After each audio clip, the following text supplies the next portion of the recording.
Auction clearance rates across the country continue to fall, with Sydney's housing market hitting its weakest point in 6 years. You could get one on your phone right now and probably have one in an hour. It isn't too late, but have to act quick. Absolutely. Key date is the 10th of August. You must have contracts in place by then to be able to be kind of grandfathered under the old borrowing legislation. My phone's blown up from people looking to introduce this strategy and try to get in before. The clearance rate data that's getting reported at 47%. In reality, it's more like 30 or 25%. Eastern suburbs of Sydney, it's lower than 20%. We're talking the lowest clearance rates, certainly since I've been alive. Every headline report or media report that you read about clearance rates is on the basis of typically a junior, a grad at realestate.com on a Saturday afternoon, probably after a couple of pints, sending out a few text messages. Lachlan, big episode today. We got someone coming in, Katie Timms actually, to speak about SMSF. So lots changed since we went live to our reaction last week on SMSF. More news to come to light, positive news to come to light with the outgoing policy that there is there. Also want to talk through the around the grounds. I know you've got some key data you want to discuss in terms of the two-speed economy and also looking at some of the inflation data as well. Lachlan, we did an exclusive update live last week around SMSF and the latest stab in the back from the Labor government in Australia. We kind of reacted to it live, came out with our thoughts on the changes to policy. But since then, there's probably been a lot more information at hand. So we thought, let's get a special educated guest in this area, I should say, Katie Timms, who is the partner at RSM who specialises in SMF planning. Katie, welcome. Thank you very much for having me.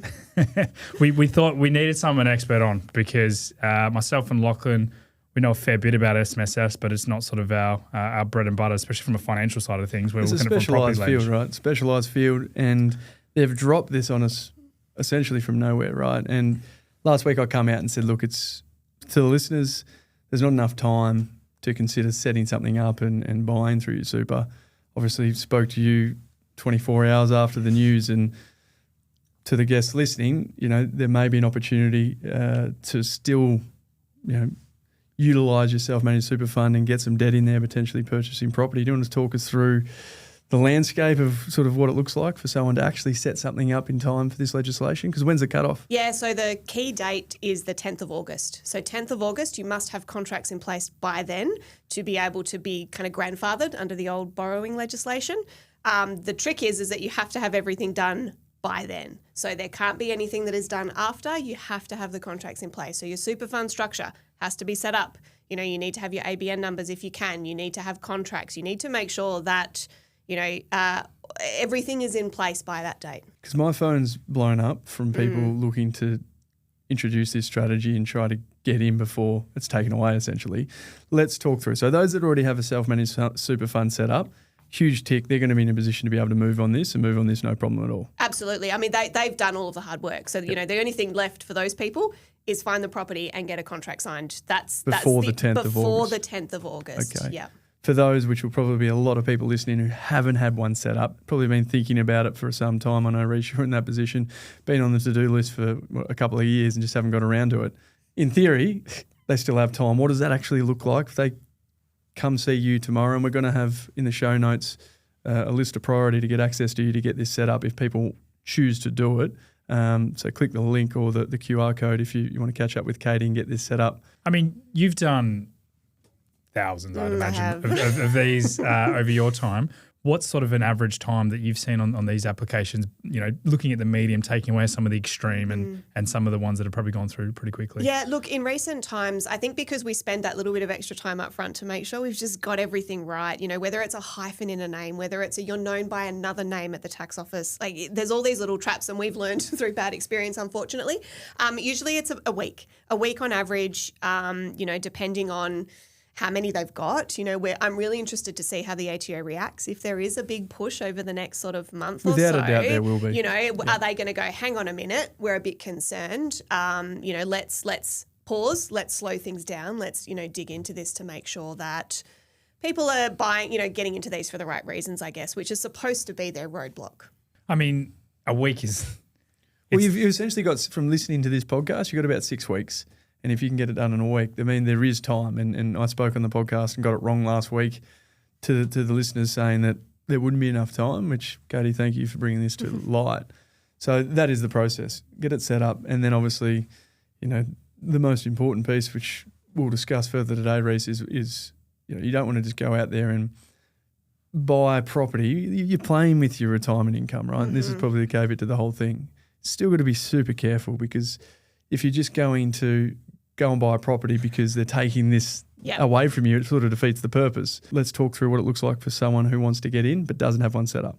So really practical steps. So first thing that has to happen is you need to have your companies established. So there's 2 companies that come with it. One is the trustee of the super fund and one is the trustee of the Bear Trust, and that's kind of this special, entity that just holds for this borrowing. First hold up there is usually director ID numbers. So if you want to set up a new company, you have to have a director ID number. Talk me through that. How long does that take for those that don't know? The reality is, for people who are able to use MyGov, and do all of that sort of thing, it can happen instantly as long as you don't have any red flags, so any dodgy dealings in the background that might hold that up.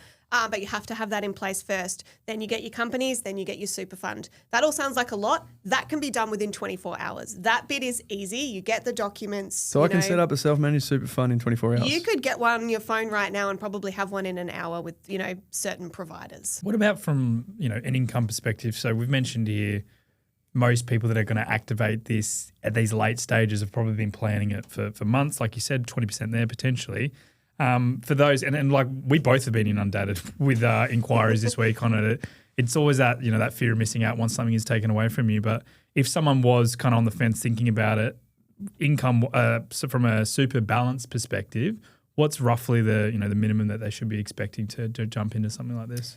Look, ASIC has done a lot of research in this, and they say pretty firmly that the minimum that you should have for a self-managed super fund is $250,000. Like they say, we've had some that have started lower, but again, with good strategy and good planning, and they know where they're, going to get to. Lachlan, just touching on, asset selection for these SMSFs as well. So Katie's obviously going to give us a bit of an understanding on, what type of clients would be looking to leverage this and what stage of their life, I guess, and what they're looking to do from a wealth creation. And Katie, I want to get your opinion as well on you've probably seen some horror stories, but from an asset selection, what should someone be looking for in this SMSF? Yeah, for me, in my self-managed super fund, you asked before, is this a defensive or an offensive play? For me, getting residential real estate into your self-managed super fund is defensive for me, because I really don't trust the equities market at the moment. And if you look at any global events were to happen, equities in your self-managed super fund fell by 40 to 45% in the GFC. Commercial properties fell by 35 to 37%. And residential property in Australia held its value. In some markets went up to 5%. So if I look at that in a time of so much uncertainty globally, I see residential real estate in your self-managed super as a defensive strategy.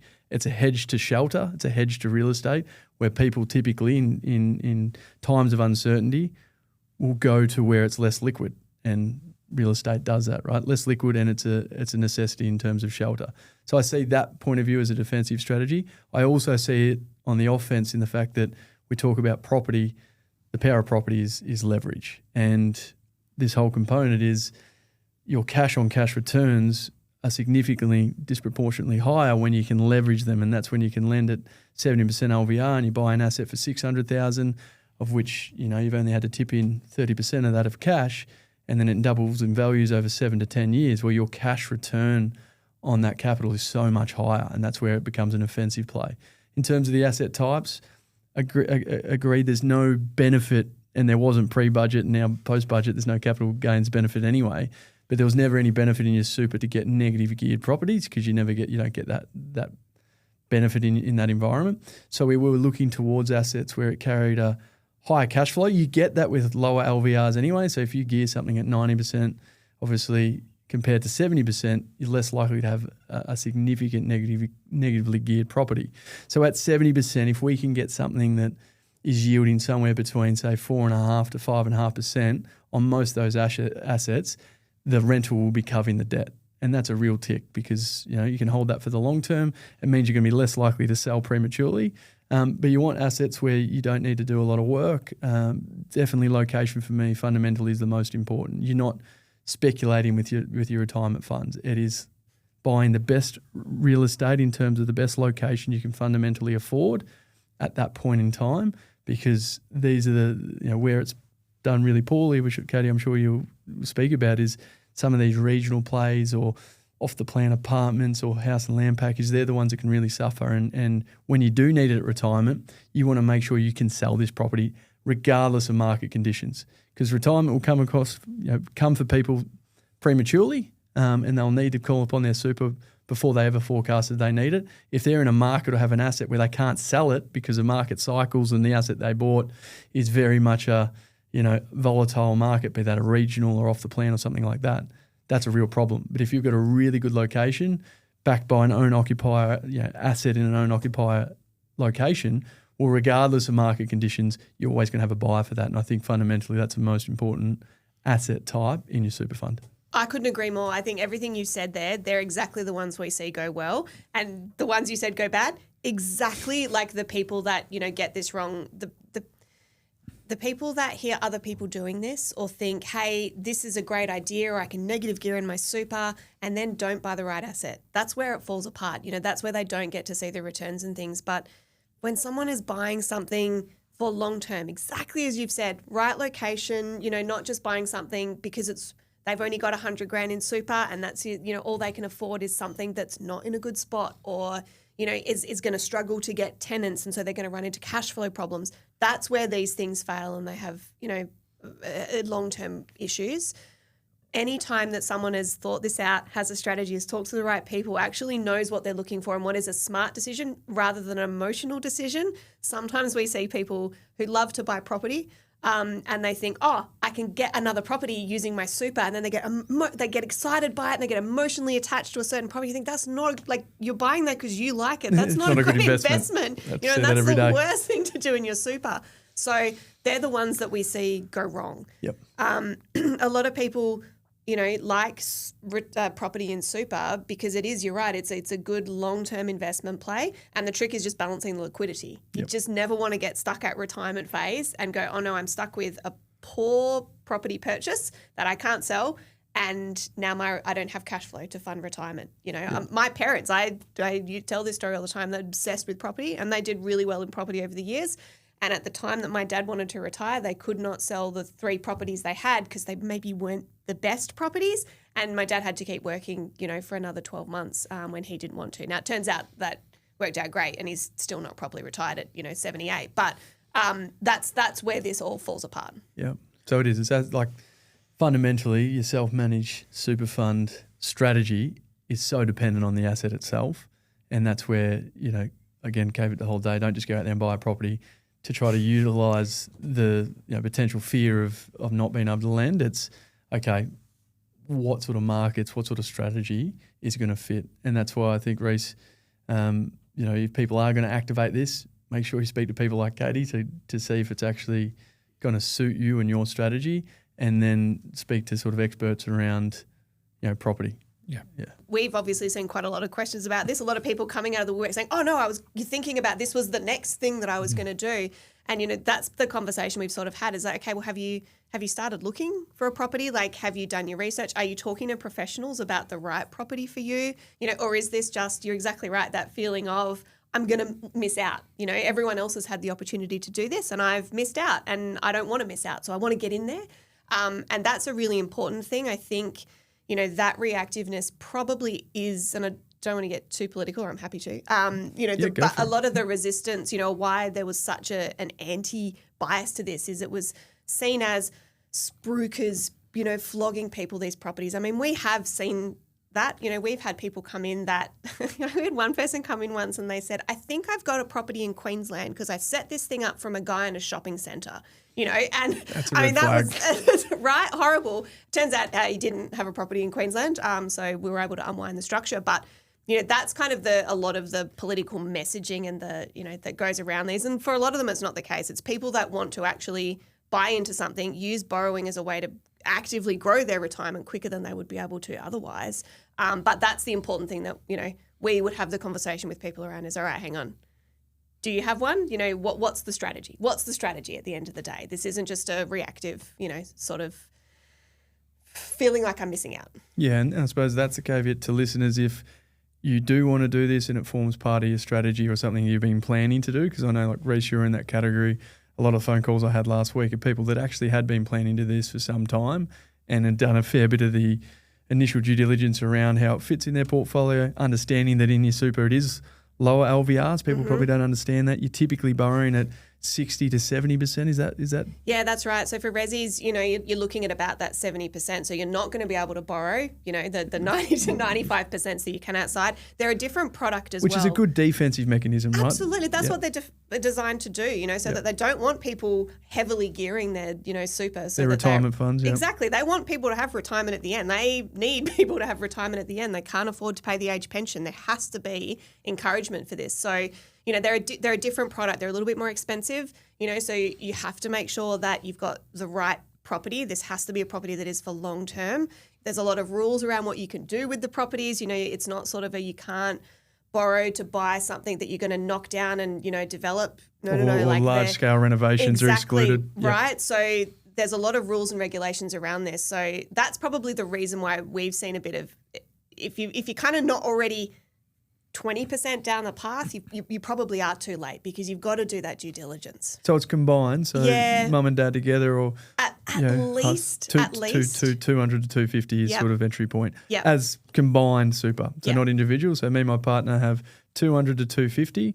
We would qualify to look at potentially buying a property with leverage. According to ASIC says, that is the minimum balance that they think is reasonable for people to start looking. Anything lower than that, then they're worried that you're putting all of your retirement, all your eggs in one basket. Exactly. And that's really what they want to, stop people from doing. Okay. Absolutely. So just to summarise the conversation today then, there still is potentially time, and in a lot of cases that you've seen over the 1,000 transactions you've done, it's roughly about a week. 200 to 250 is the minimum balance you should be looking at if you want to activate this. If anyone listening to this meets some of those characteristics and has been thinking about SMSF lending, it isn't too late. Katie, we'll have a link in the description to get in contact with yourself, and from a property perspective, someone from our team can reach out as well. But there is time, but have to act quick. Absolutely. Lachlan, great to have Katie Timms come straight off the plane into the studio last minute. So it's good to get her in for a quick 10, 15 minutes there. We've got to get the experts, Reece. Obviously, it's a qualified space. It's a very specialised space, and Katie's the best in the business. Like I said numerous times, I was unaware that there still is time to set up a self-managed super fund, get it all ready and buy a property all before August 10. It sounds pretty manic, but she filled us with a bit of confidence that it's achievable for those that it's got to suit, right? That's exactly. Well, very achievable if you get if you can nail the timeline, a week on average, she said. So if it takes you a week on average, you just got to have your property selection in play. But let's move around the grounds. Something we've been doing pretty recently on the podcast now each week, which we're getting really deep into the data. Let's talk through. I think it's important because it's so much uncertainty, right? People have never been this fearful. There's a lot of fear mongering.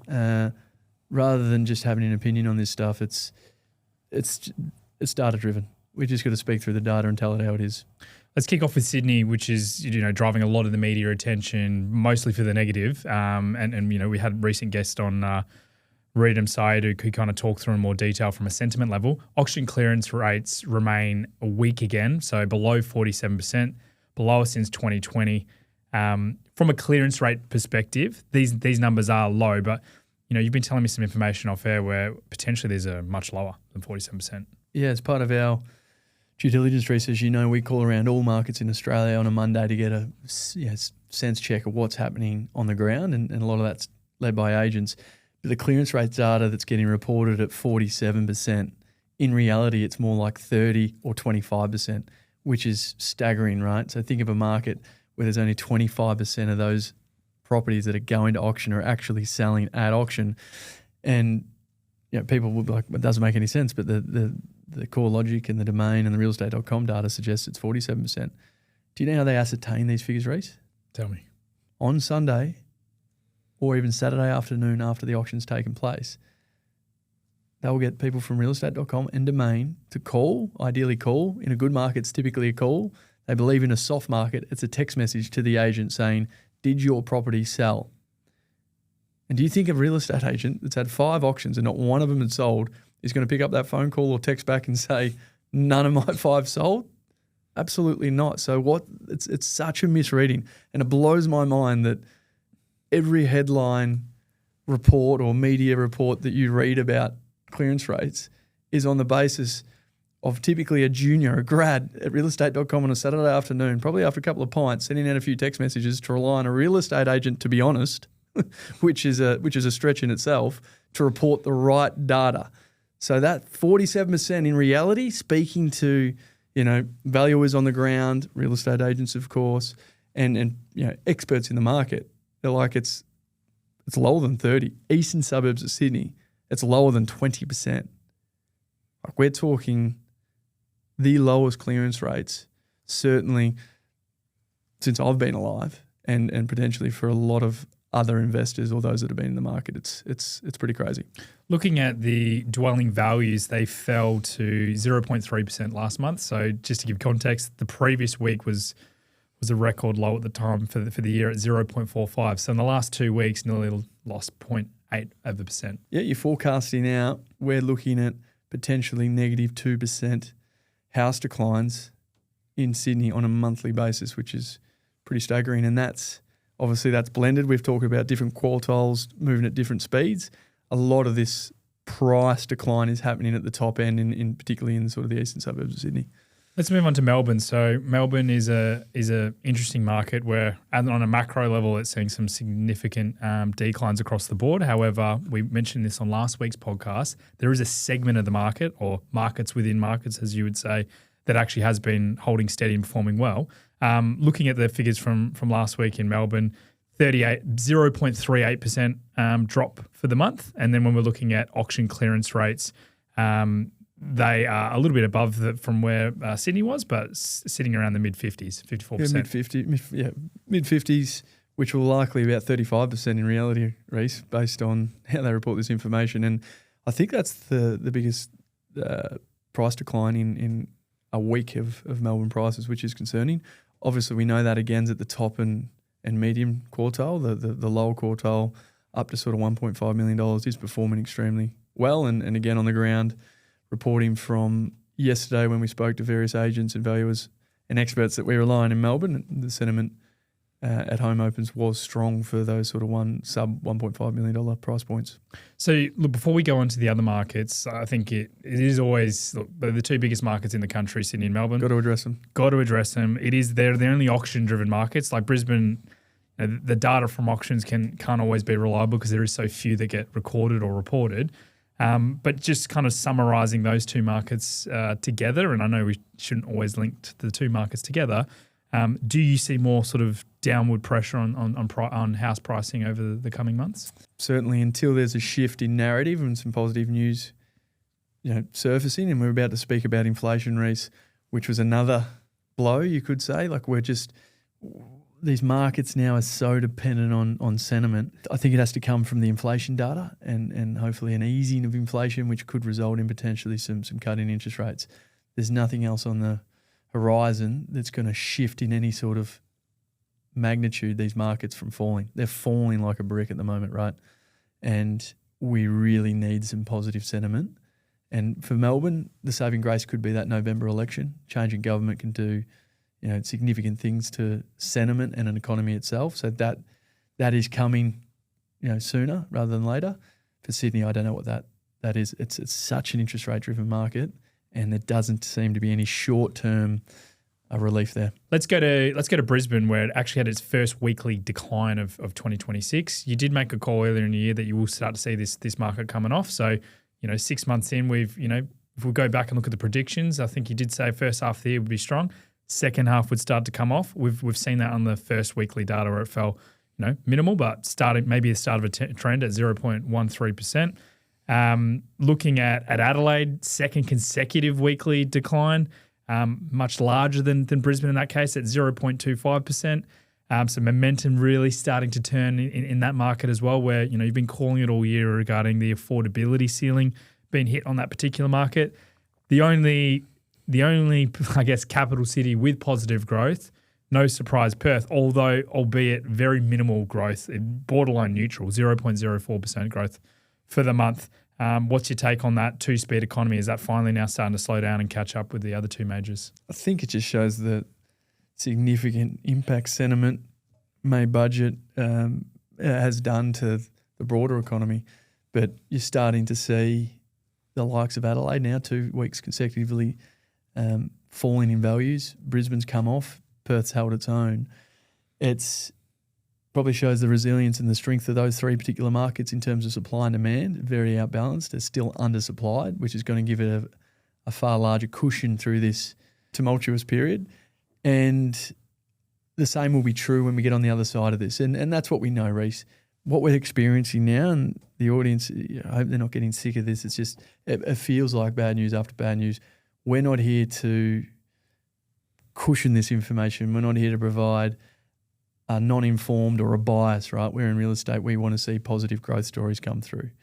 The reality is this is the data, and we're going to report the data exactly how it comes through on a weekly basis. That's what we're here to do.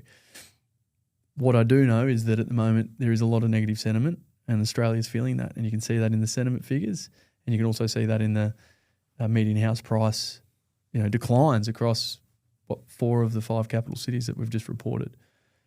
But this is a moment in time, and there won't be too far away, I'm sure, and forecasting out this year, I think before the end of the year, we're going to start to see that trend change, and the likes of those 3 markets, Perth, Brisbane and Adelaide, I think will benefit towards the back end of the year. If you had to summarise this year, I said it would be an extremely strong start. It would peter off towards the back end of the year. I think we'll start to see those green shoots come through towards sort of spring and into sort of potentially November that may correlate with a Victorian election. You referenced this earlier when you were talking through the Sydney and Melbourne markets regarding inflation and sentiment. Obviously, you've just been speaking about there, and inflation results are going to drive sentiment as well. Obviously, massively, because they sort of forward predict what's going to happen with interest rates. So some change in inflation data will flick this market very, very quickly. So the latest May results. The good news is headline inflation is falling faster than expected, but 4% versus a 4.3% forecast. We've mentioned this on the podcast previously. A lot of that is helped by cheaper fuel and the subsidies that the government's been providing. The bad news is the RBA's preferred measure, which is the trimmed inflation, rose to 3.6% from 3.4%, so 0.2% increase. What's your take on that? Hearing some positive news here, some bad news here. That is negative news, and you can't fluff that up. Although the headline inflation numbers were positive, all the RBA look at is the trimmed inflation numbers, right? And what was even more concerning, Reece, because you think what the RBA do, they're there to change behaviour and they're to change consumer behaviour. But when you look at the consumer behaviour, Reece, when you look at the consumer, Reece, and you look at discretionary spend, that was down. If you look at clothing spend was down 3% or over 3%. You had recreation was down 3%. So Australians are feeling it. They're feeling the pain. They're spending less. Yet the trimmed inflation data is still rising. And it comes down to the government. Like they have been spending, and I'm not getting into a political podcast today, but they've just been spending way too much. That's where I get disappointed, because we are seeing, and I was recently up in Cairns for that Ironman.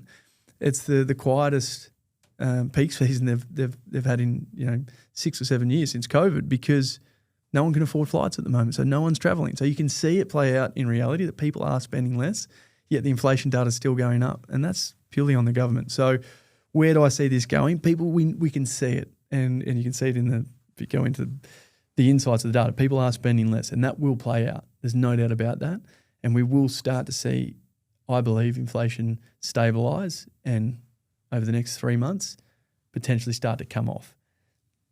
The moment that happens, like I said, the idea of an event has more impact than the event itself. So if we start to see inflation data come down, the conversation around interest rates goes from a potential another rate rise, that's sort of what's been priced in, to, okay, there's no more rate rises, we're going to see rates come off. And, potentially if inflation was to fall quite aggressively, we could see rates come down equally as aggressively. And then that positive story around real estate starts to play out, and you start to see this environment of Sydney, Melbourne falling like a brick, so to speak, to positive market sentiment conditions. And there's been a few predictions of 2027 that we're going to see pretty significant growth again into Perth, Adelaide and Brisbane. Less growth is that in Sydney and Melbourne, but we're so driven by the sentiment. So we're going to have to watch this inflation data. I think of all the things we're tracking, Reece, that's going to have an impact on sentiment. This inflation data is key. We'll be reporting on this monthly to give you an idea of what's changed in this landscape. Because the moment the dialogue and the conversation, the headlines change around inflation, you'll see that correlate directly into the market. Big episode there. Lot to unpack there. So from the SMSF side of things, markets across the board, seems like most are struggling. Two-speed economy starting to slow down. Perth the only one not dropping. And then inflation still probably below where we'd like to see it. You've been listening to the Folio Property Podcast.